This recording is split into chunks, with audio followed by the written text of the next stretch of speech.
Welcome to Alzheimer Speaks Radio. I'm your host, Lori LeBay, and I'm so excited that you're joining us today. We are going to have a fascinating conversation as usual as we learn from people all around the world at all ages and stages of life. Stay tuned as we shift our dementia care from crisis to comfort. Here we go. What you think about, you will bring about dementia change. We will.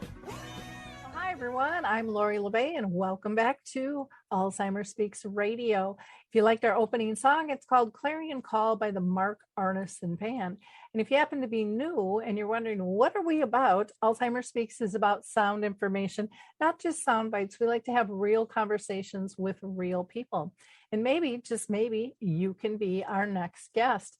Just reach out to me at radio@alzheimerspeaks.com, and I'd love to have a conversation. Again, we talk with people all over the world at all levels and all ages and stages. So don't be shy. We'd love to hear from you. Now, I'm going to do a couple of shout outs before we talk with our guests from Friendship Village here in Bloomington, Minnesota. First, I want to announce Maud's Ventures is giving $50,000 to $100,000 in seed money for 3 different challenges. So check out maudsventures.org. Those are dementia specific, of course, and see if maybe you can get some seed money for your idea to make the world a better place. And then I'm really proud to announce we finally launched our new website. So it's still the same .com, alzheimerspeaks.com, but check it out. We've tried to make it easier for you to find free resources. So we have a free resources page. You can find everything from arts and poetry to the radio shows, dementia chats, how to build a dementia-friendly community, and so much more. So please check that out. And of course, Dementia Map, you'll also be able to find there too. That is our global resource directory that Dave Wiedrich and I built. And again, that's another free tool with over 150 categories, events calendar, a glossary, and a blog. So you'll like your information that you find there.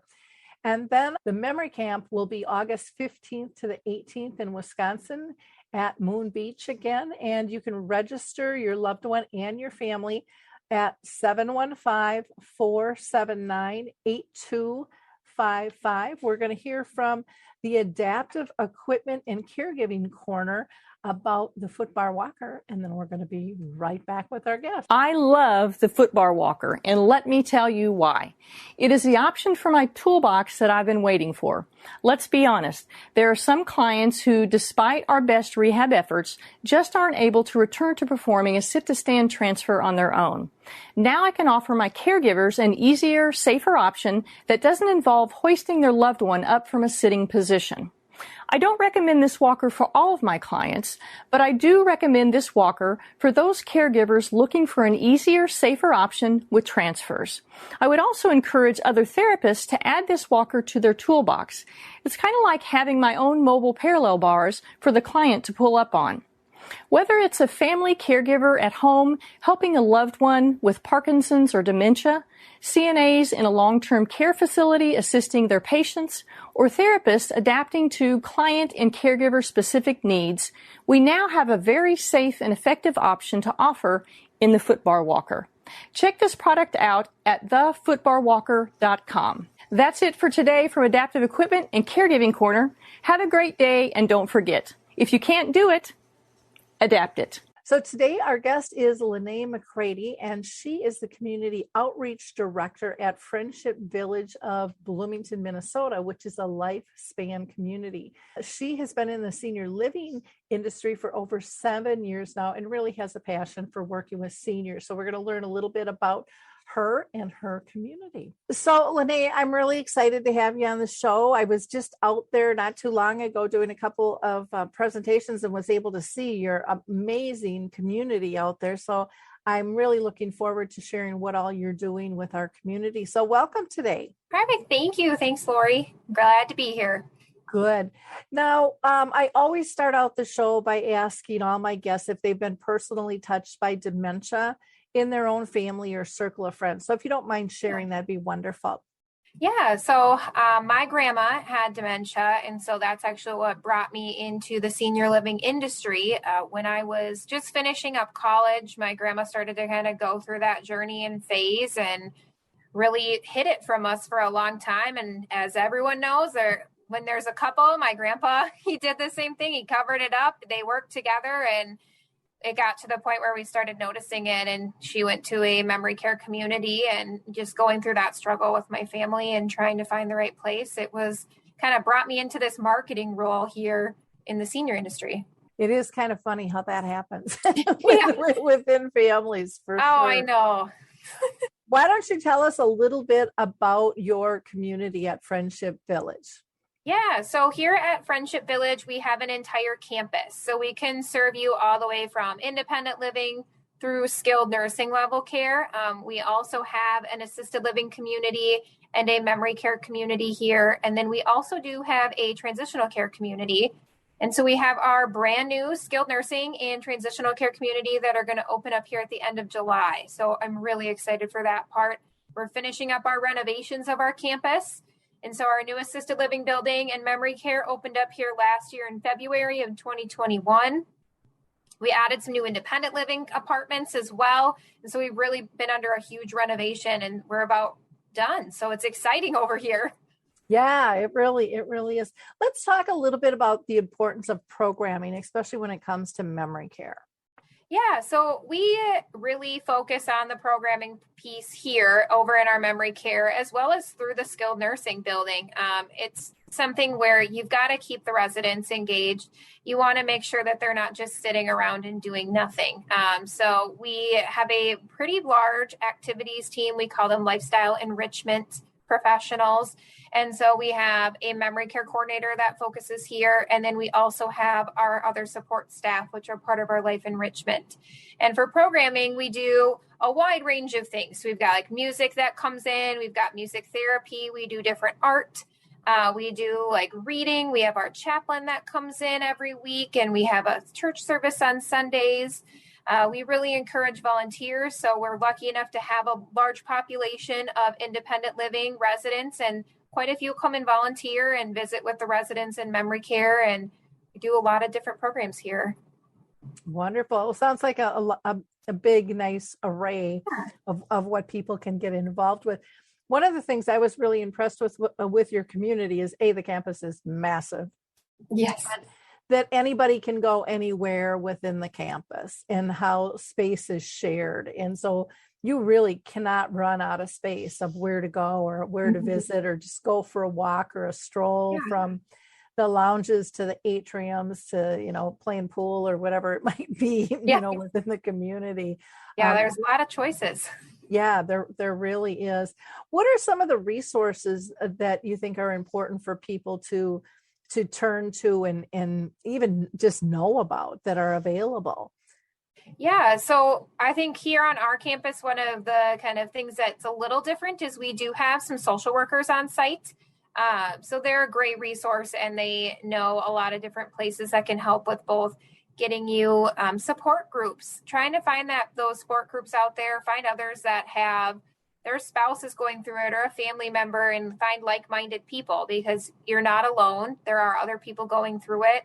And so we really try to make sure that we can connect you with other people in the community. So part of my job here with the social workers is just getting out there and learning about different support groups out there, different companies that help make even medical devices or different books. I know, Lori, when you were here, you brought us those All's author books. And I actually had a family that was just here, and they were doing a tour, and she brought her great grandson with, and he read one of the ones about his grandma. And it was really cool to see them do that together, because she got to share that, yes, I have dementia, but she's at the beginning stages, and kind of let him know. And it was just really cool to see how those different things can connect from something as simple as just a book for them. So I think, support groups are a big thing here. A lot of the families and the residents and loved ones look for those different things. And then too, the social workers are here to help. I'm here to help kind of connect you with different people in the community as well. Okay. Well, and just, some of the basic events and stuff that you have and activities for people to be involved in. If I remember correctly, you have some rooms where things are just laid out so they can go and grab and kind of pick them out if they want to. And then you have more structured activities and stuff as well for people to really accommodate needs and stuff, which is nice. And I love when you talked about arts and dementia, because a lot of times people think people with dementia can't do art. Yeah. And yet they can be really, really creative. And some people who have never done art before, it's kind of incredible to see when you give them the tools and you give them the chance. I think one of the beautiful things is as the disease progresses, kind of that ego's left the building. And so they're not so worried about what anyone's going to think about what it is they're doing anymore. They just do it. And some of their work is just phenomenal. So that's really, really cool.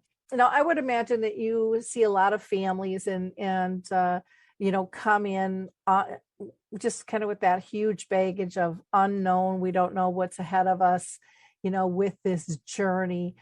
Any recommendations for them or words of advice? Yeah. So I think the biggest thing is when a family comes in and they tell me this is our first place we've looked at, where we don't know what to do. We don't know where to turn to. What would you do if it was your family?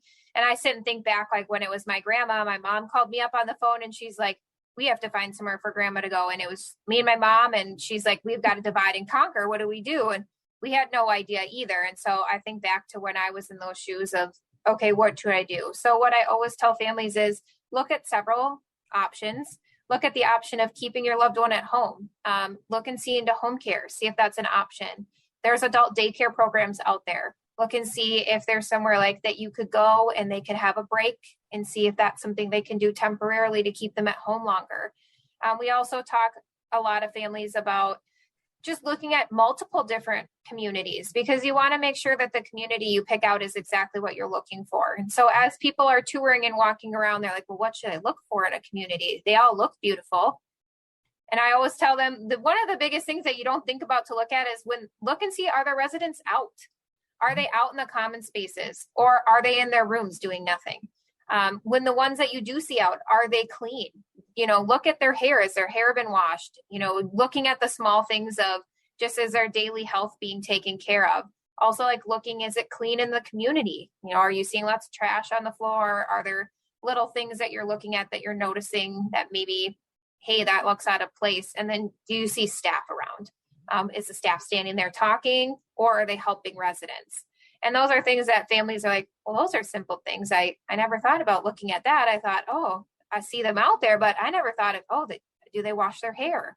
And so it's just the small things to look for when you're touring and looking around. And then too, you get kind of a feeling when you walk in, like, yes, I could see my mom being here or my dad or my grandma or whoever is in your family that you're looking for. Or you kind of get that feeling of, oh, maybe that's not the right place. Trust your gut feeling and go with that. And so that's kind of some of the different things I tell families to look for as they're touring. And even in our community, if there's something that you see that you really like or things that you're like, oh, I'm not quite sure, ask about it.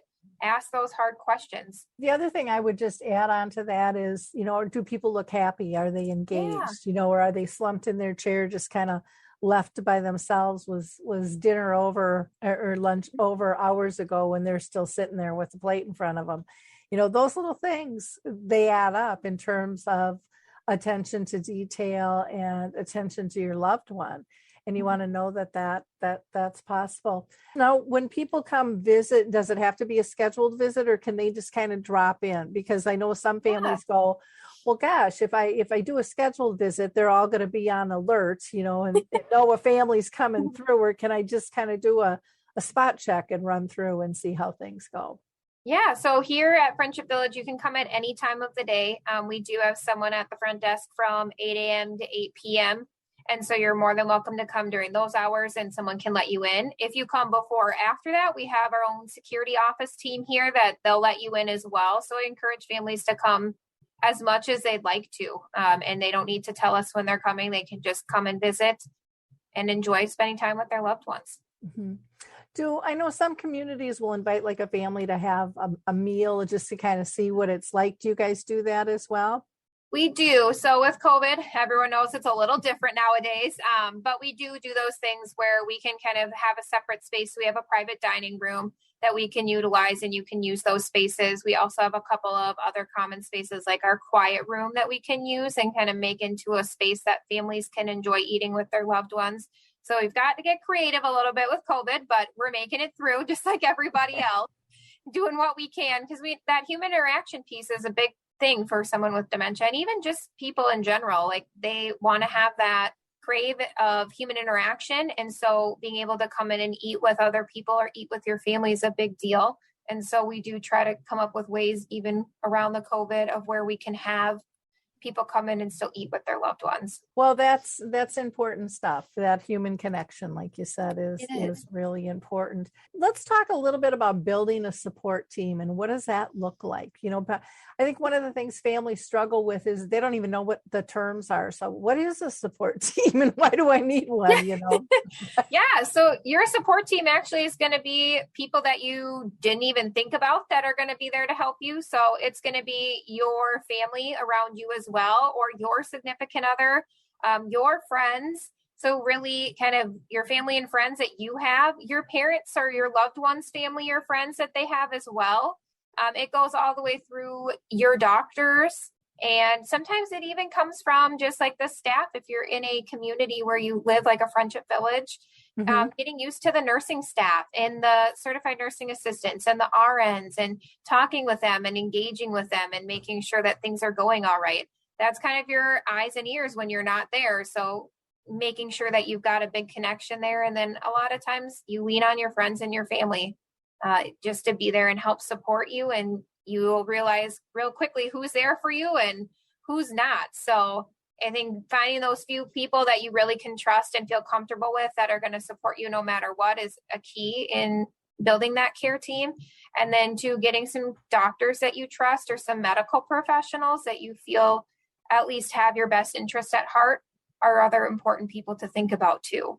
Do you guys have physicians that come in? I know some communities do, because and the reason I bring this up is, my mom always liked, in the earlier stages, she liked going to the doctor. I mean, that was something that she normally did, and she would go for her annuals, and, that was something she always did. And so she liked that. But then after a while, it made her nervous. What am I going to the doctor for? She couldn't remember what it was for. And we found it so calming for her to see the doctor on site. And then the other thing that was really nice about that from a family side was they knew the community, they knew the staff, they knew the residents. I mean, it was just, everything was easier in terms of process, and it was way, way easier on my mom too. So I think that's nice when that's available, to families as well, and something that you don't think about. I mean, some have dentists that come in, podiatrists. I mean, every community is a little bit different. I don't know if you do all of those things as well too. Mm-hmm. So we are fortunate enough to be a larger campus. So we have the option of either Fairview to come in and use, or Health Partners. So those are our two physicians on site. We also do have podiatry that comes in. We have a dentist that comes in as well. And so just kind of some of those things to help alleviate the nervousness of a loved one, the stress. It's here. You get to see the same person. So we've had our same physicians here. And we also have our rehab team that's here. So we have occupational therapy on site, physical therapy, speech therapy. So those are the same people that you're going to get to see as you need that extra help. They're here and they're just right on site. That's nice. Well, and having that continuum of care is really nice for families too, especially if spouses move in together and then one needs a little bit more, help further down the road and stuff. It just, you're acquainted with the staff, with the community. You've got your friends and your peers that you've built up. So that's a really cool thing too. Now, one of the things that we didn't really talk about, but you guys have pretty extensive for exercise programs, just from, like I said, walking the campus. But if I'm not mistaken, you guys have a pool and exercise rooms and all of that kind of stuff too. Yeah, we do. So we have a pool over that's connected in our fitness center. Here at the end of the winter is the goal, right around Christmas time, that we're completely connected again, and our whole campus is connected inside. So you don't have to walk outside. You'll be able to get all the way from our assisted living building all the way over to the independent building. So like you had mentioned earlier, you can utilize everything that's on the campus. And so we have a big pool over there and a hot tub. And then there's a big fitness center over there. And then in our new building that opens in July, there's a new fitness center that's going to be there as well. And then we do have our fitness instructor and team here that go into our memory care several times a week and do a lot of different exercise programs, from Tai Chi to stretching to balance to strength building. And they do all different types of programs. So it's nice because a lot of campuses are not as big as our campus, and they're not able to have specific fitness instructors that are trained and that's what they do to come in and do those activities. So we're lucky enough to have that here. Yeah, that's really nice. And I remember when we were chatting, about even, can families utilize like the pool and things? Can you talk about that? Because I think that sometimes families have a hard time engaging and not knowing what to do. And this is something that can be intergenerational and things as well. So we do open pool nights, and that's for families to come in and they can be in the pool with their loved ones. We do have like a fitness test that you have to pass just to make sure fitness safety and pool safety, and you're going to be okay in the pool. But it gives you the ability to come and use the pool and use some of the other amenities that are on the campus with your loved one and be part of that with them. And you get to join them. And we do that at least once a month. With COVID, it's been a little different. We used to do it a little more often, and the hopes is to get back to that. But that's something that we do have here too. Yeah, that's pretty neat. Are there certain recommendations that you give families when they're looking for memory care? Any particular pointers? I know it's just I was in real estate for 25 years, and that's kind of what I helped people with, was that transition. And people are just so lost. They just don't know where to start, or like you said, what questions to ask, or, they're like, well, people tell me to compare. I don't even know what I'm comparing. Exactly. I don't know the terms. I don't know what it means. So no, it's a hard thing. And that's what people like myself, that's what I get to help you do, is kind of go through the journey and be that resource guide for you, where maybe you don't know what you're looking for. You don't know the questions to ask. And so I can kind of help guide you on that journey as well. I'd say one thing that people think about, but maybe they don't think about as much, is you want it to be close to you. Mm-hmm. And I know a lot of times it's hard because I've seen so many families where their loved one lives in a different state, or they're in northern Minnesota and they're like, I'm taking them out of their home. The hard thing is when they're by themselves, they're not getting that family interaction, and you're missing all those joyful moments that you could be having with a loved one. So I think a lot of times people feel guilty or selfish by taking their loved one and moving them closer to them. But I've really seen some great things from families that have done that and are able to be around their loved one more frequently. And then granddaughters can come, and their great grandkids can come in, and you just get to see the joy on their faces. So I think location is something to really consider when you're looking, because it's kind of that reverse part. You're starting to take care of a child again a little bit, and they need the help and support. And if you're far away, you're just not able to give them that support as much as if you're closer. So I think location's a big thing. And then too, when you go in, you get that feeling that I talked about earlier. Everyone gets it. It's like when you're looking for a house for yourself, you walk in, you're like, oh no, I know this isn't it. Or you walk in like, no, this is it. It's a happy atmosphere. The staff is happy. Other residents seem happy. It's clean. I think those are a lot of the things to look for, and that I talk to families about. And just to checking like what their staffing is. Do they have RNs there? Do they have LPNs there? Are their staff certified? Do they go through extra training for dementia? Just little things that you don't think about that when you're looking are important, but you don't have any idea that you're looking for that because it's a new journey for you. Yeah. Well, and when it comes to the move, I'll just chime in for families to also be realistic, because I've seen people be moved, and then families had really good intentions, but then they never came around. And so then a person was super, super isolated. in terms of being pulled away. So, as family, be realistic in terms of what you're doing. But I've also seen families where when you talk about intergenerational, well, where all of a sudden some family members are, well, I'm going to work here, and maybe a granddaughter now starts working or a grandson starts working at the community and they get to see their grandparent a little bit earlier, or, or even a daughter or son. I mean, it's really interesting. And, staffing is something that I don't think we'll ever have enough of, and so, or people will tend to, volunteer and maybe be able to help out in different ways and stuff, but really get involved and stuff. And that's, to me, that always melted my heart when I would see those things happen. You'd see that compassion and stuff come forward. What makes Friendship Village, different from other communities other than just its size? Because it is massive. Yeah, I'd say that's probably one of our biggest differences is we are a full campus. So it gives you a little bit of that peace of mind that truly you can be here through end of life, no matter what needs you have that arise.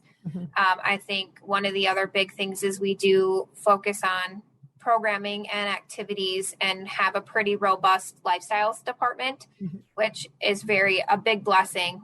We have a lot of lifestyles people throughout independent living, memory care, assisted living, our transitional care even has some people that are there to help. And then I think places I've worked, the staff here is just, they like it here. They're happy. The residents are happy. They really do a good job at getting those residents out of their rooms and engaging them and having them be part of the community and part of the different activities and just making them feel at home. Those are, I think, some of the things I've noticed as differences. And then just kind of, I think the design too of our memory care is a little bit more unique. We have a really big courtyard that's like right in the middle of our campus. And it was designed intentionally so that you can have an outdoor space, but it doesn't feel like you're stuck behind a fence or you're just in a little square box. It's this beautiful outdoor courtyard with a waterfall in the middle. There's street lights out there. They've got kind of like a cobblestone pathway. So you kind of feel like you're out east. I have a resident that's from Boston and they said they felt like they were back in their little hometown in Boston. And so I think those are just a few things I can think of off the top of my head that make a big difference. Well, having that open floor plan where they can just kind of roam, because some people get antsy when they feel stuck or, and they can't move. And so being able to have open floor plans where people can kind of walk and have that freedom to move can be just life changing. Yes. For so many. Now, as far as the unit or the neighborhood, I don't know what you call them in your community, are they, is it a circular plan? I know some people have circular plans, others, you have to kind of peek down the hallways and stuff. So how is yours laid out? Ours is set up like a circle. So in our memory care, the courtyard's in the middle, and then you just can keep walking all the way around that courtyard. And so we do as you go around the edge of the circle and you kind of keep going, there are common spaces there as well. So we don't have any rooms that are there. So that way, if people are wandering and they're confused and they're not sure where to go, or they're not sure if it's their room, they're not walking into other people's rooms, they go into those common spaces. And then, and you mentioned, we do have that open floor plan where we have a lot of our common space there in the middle. So eyes can be on the residents at all times. And then we do have some spaces there we can kind of close it off and do smaller group activities as well, and kind of give some of those residents that maybe are a little bit higher functioning, they can do some different activities that kind of mesh with what they can do and where their abilities are at, and then do some other activities with residents that are maybe at a different acuity level. Yeah.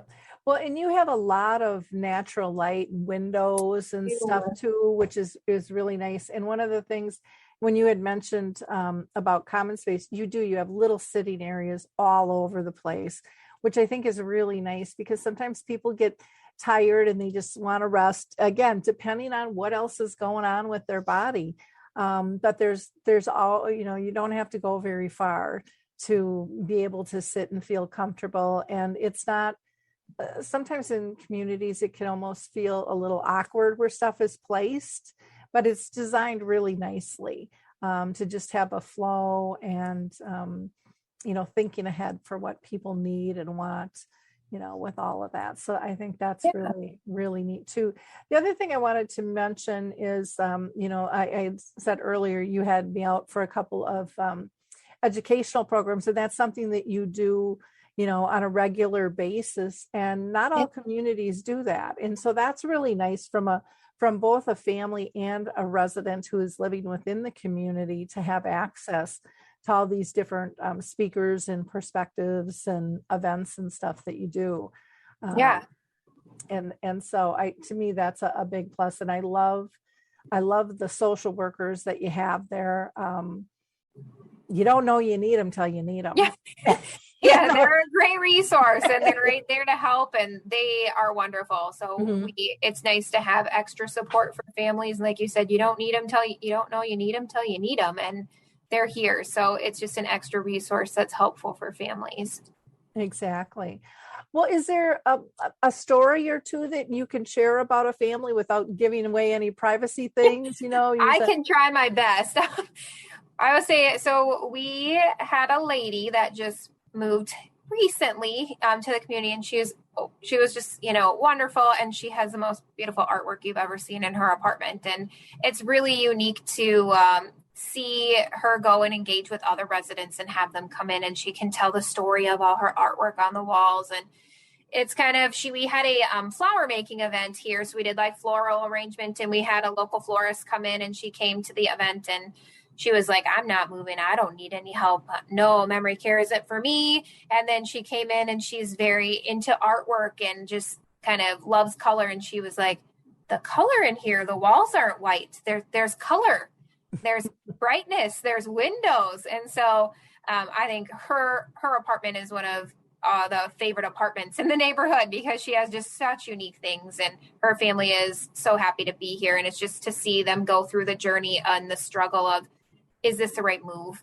Should I be moving my mom from her independent living apartment where all her friends are? Should I be doing this? And then seeing the joy that she's getting, because it was a temporary move, as most of them are. And then now she's like, oh, this is my house. Like, this is where I live. Like, I love it here. I've made friends, and it's wonderful here.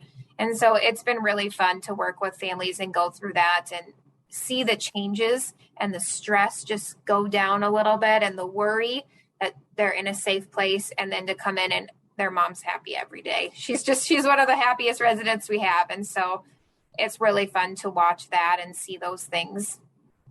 It is when you have that right match. When I was selling real estate, it was funny. People were like, I don't want to leave my home. I've worked so hard for it. And, this is, you're taking me out feet first. It was kind of that kind of fight with the family. And then I would try to get a hold of them because I had a contract. I couldn't get a hold of them because they were out socializing. And I think so often people don't realize what they've missed because they've adapted their life to what it's become. And then when they get in those environments where they can really thrive, and not everyone is an extrovert. Some people are introverts. But an introvert still likes to see what's going on, even if they might not participate to a level of an extrovert. And what I like too about your community is it gives everybody, extrovert or introvert, a place to be that's comfortable for them. It's not a forced situation. So that's really, really neat in and of itself. Anything else that we've missed that we should tell people about Friendship Village? No, I think I kind of talked a little bit about our new transitional care that's opening in our skilled nursing building. I think that's something that is a big deal on our campus. We are going to be opening that here in a couple weeks, so very end of July. And so if people are looking for a transitional care to go to, we do take people from the outside. It is Medicare certified, and so they can use their insurance. And then a lot of times it's just an easy transition. We've had a lot of very successful transitions from our transitional care into our memory care community. The really nice thing, I think, that'll make it even easier for people is going to be our transitional care rooms look just like our memory care apartments. So you have your own private room, your own bathroom, and they look very similar in size and color. And so it's going to make it a really easy transition for someone that needs that extra support in memory care, but they need a transitional care beforehand. I think a lot of people have a misconception that we don't take outside people because we have such a large campus, but I think you should always give us a call and give it a try because it is beautiful. It's wonderful. And it's going to be a nice transition for people. Yeah. Well, and, just when you were talking about the thought put in from, the rooms in transitional to memory care, I mean, it tells you the architects and the people involved in all of this get it. They understand that change is difficult. And so making people feel comfortable is really important. Anything that you want to add on, being a Lifespace community? Some people might not know about the mothership that owns you. And Yeah, so we are owned and managed by Lifespace. And so we are kind of the original Lifespace community that started most of Lifespace, how it is today. We have other communities out there, and a lot of them are in like Texas and Florida. And our right now our corporate is in Iowa. And so they are a nonprofit.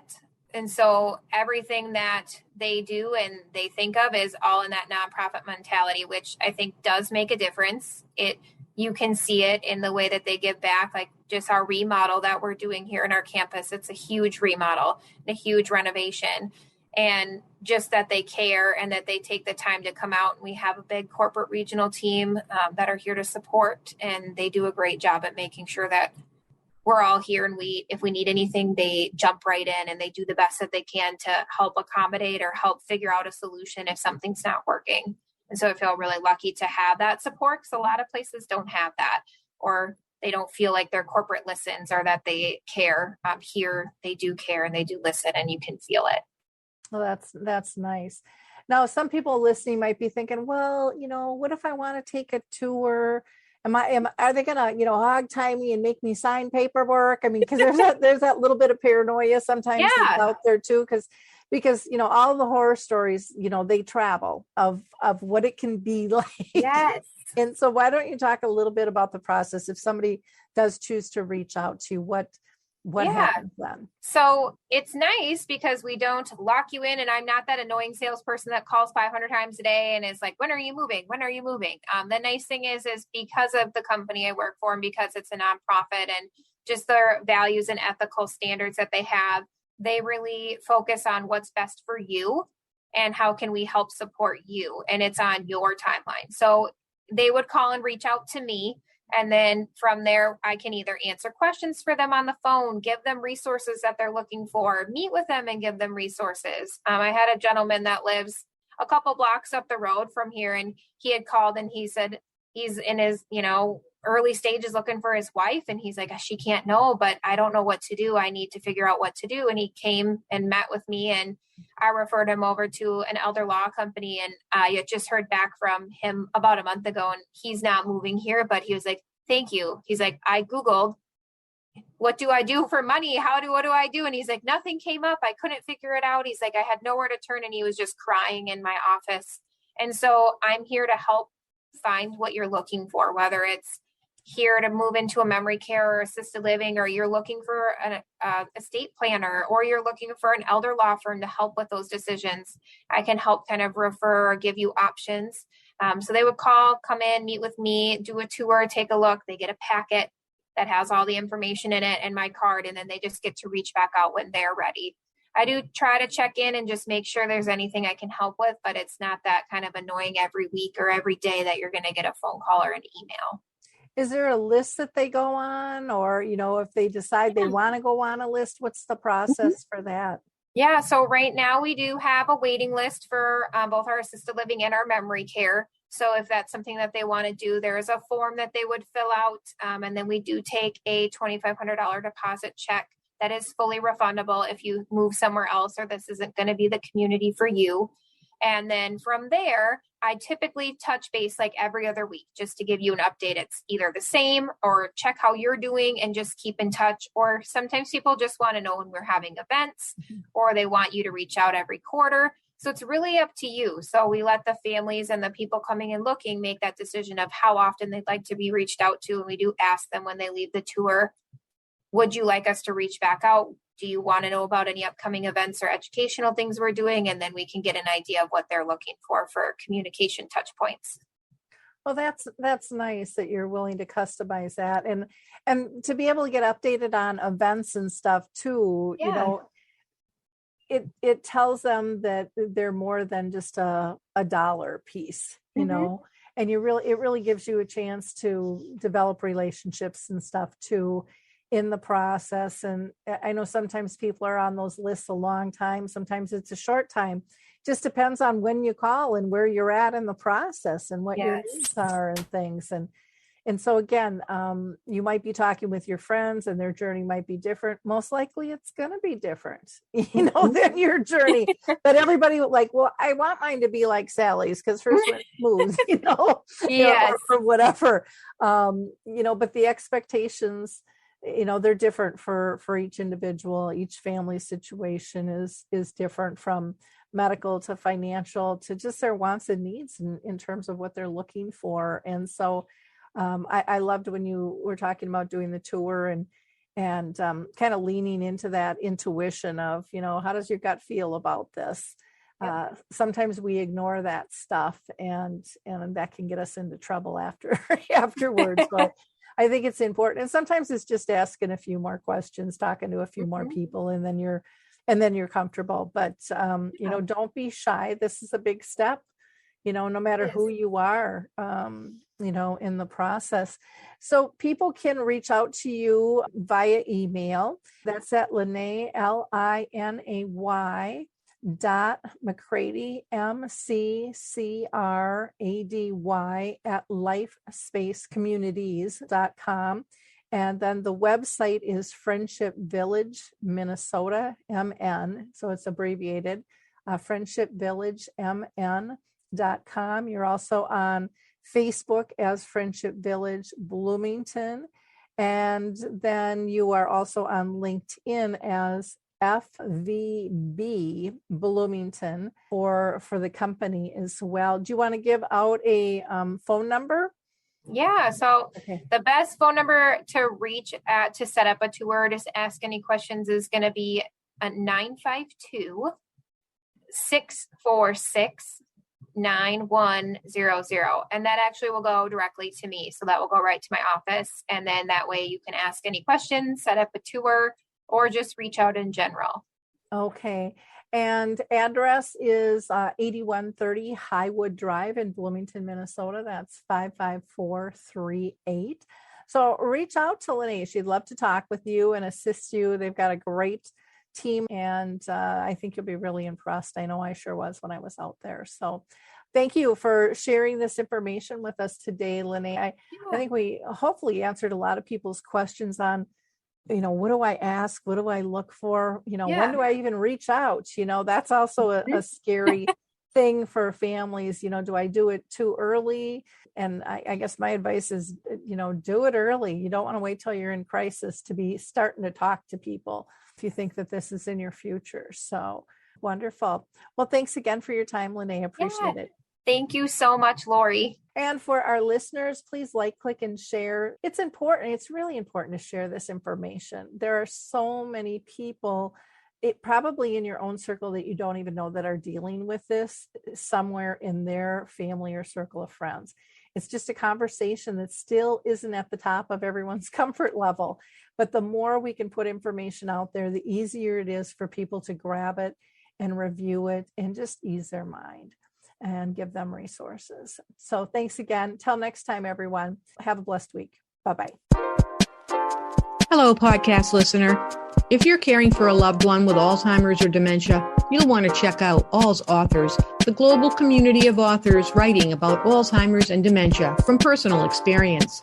We have the most comprehensive collection of hundreds of carefully vetted books and blogs covering all types of dementia and caring situations. Our authors' personal stories and painfully learned lessons can help you on your own journey. We also offer a fabulous podcast called Untangling Alzheimer's and Dementia, which you can find on any of your podcast platforms. Remember, you are not alone. One can sing a lonely song, but we chose to form a choir and create harmony. Find us at alzauthors.com.